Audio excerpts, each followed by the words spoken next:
Jake, thanks for joining us today. Well, you had to wait a very, very long time to make your OHL debut, but you didn't waste a moment when it came to scoring your first OHL goal. It took you about a period and a half to find the back of the net for the first time. Walk me through the thoughts, feelings, and emotions in the following moments after that puck crossed the line. Yeah, I mean, it's been a long wait, but definitely felt good to get that first one out of the way.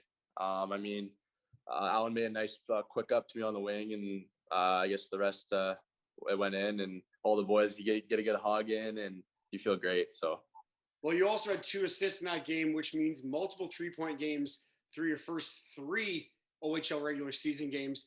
This team is a young one, but it seems to find a way to score and score at will and by committee, which is usually a struggle for young teams.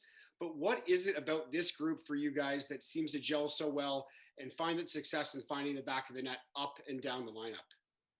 I mean, like we're a really tight group. I mean, coming into camp and preseason and all that stuff, the organization has done a lot of team bonding stuff for us, and I mean, couldn't ask for a better group. I mean, the guys gel really well, and it results on the ice. So hopefully we can keep that going. Yeah, and one thing that good teams do is win faceoffs. And you've been a big part of that. 64% through your first three games in the dot.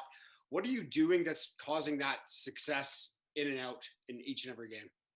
I mean, in practice, stuff like that, we all work on draws. I mean, it's coach stresses that a lot. I mean, if you start with the puck, you don't have to chase it. So that's part of our game. And I think if you just go into every dot, you clear your mind and you bear down, and hopefully it goes your way. Yeah, it's an impressive stat, but even more so as a young guy, where sometimes it becomes a struggle and a thing that you try to learn. You did say when you're speaking with Trevor Pryor before the season that you model your game after Jonathan Taves and John Tavares, which really does seem to ring true through the season so far. But one thing that also is very, very obvious is your chemistry with Matt Poitras. You guys seem to gel super well on the ice. You seem to be really good friends as well. Walk me through a little bit of the chemistry that you two have been able to develop so early in your OHL careers? Yeah, I mean, it starts at school. I mean, I spend the most time with him. We both go to school together. He's my ride, so he picks me up every day. Spend a lot of time in the car, a lot of time in the rink. And I guess it's just translated to the ice. I mean, he's a really smart player, easy guy to play with. So it works out well. A match made in heaven, for a lack of a better term. Now, you are a Guelph kid, you're a local. You were drafted 32nd overall by the Storm. Did you have any idea that Guelph was that interested in you and that they were going to pick you if you were hanging around by that point? I mean, I didn't really speak with George until about a week before the draft.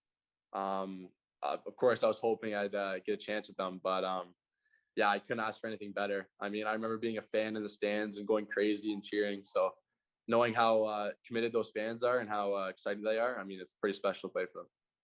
Yeah, and the last time you were on this show, you mentioned that Robbie Fabry and Matt Finn were a couple guys that you really seem to model your game after or kind of want to become. What was it like when you first stepped on the ice for the first time in an OHL, whether it be a preseason game or a regular season game, or actually maybe a home opener? What was that feeling like when you stepped out on the Sleeman Center ice for the first time in the home opener? I'm not gonna lie, the legs were a little nervous, a little shaky, but it's everything I could have dreamed of. I mean, playing in front of your buddies, your family, all the fans. I mean, it's perfect. Can't complain. Yeah, and I mean, obviously, getting to stay home and live with your own family as opposed to billeting away from your hometown, whether that be the Sault Ste. Marie Greyhounds or the Saginaw Spirit or even the Kitchener Rangers. It must be a nice feeling to be able to just kind of have your legs at home and not really have to adapt that much to a different setting.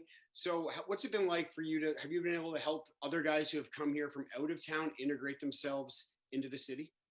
Yeah, for sure. I mean, I know local places where the boys like to hang out and stuff like that. So we go out, we have a good time, and yeah, I mean, living at home, I get my mom's homemade cooking, so I can't complain. You grew up as one of the fans in the stands at the Sleeman Center, and you know how hockey crazy that crowd can get. How excited are you now to go back to full capacity and play in front of a full house? I mean, if we can walk out to a full barn in the Sleeman Center, that'd be pretty special. It's loud enough as it is with not even a full capacity, and I can't imagine what it's going to be like with full capacity. I know the boys are excited, and I can't wait to play in front of everyone, and that's going to give us a huge lift, that barn yelling. Well, Jake, thanks for your time today and best of luck the rest of the season, okay? Thank you very much.